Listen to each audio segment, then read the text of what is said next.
Hey guys, what's going on? This is Ryan Fenners. Welcome back to the Fentertainment channel.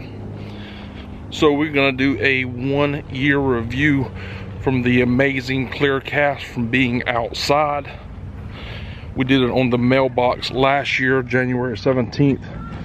And this is what it looks like now. As you can see, the amazing clear cast has broken down. The paint's still on here.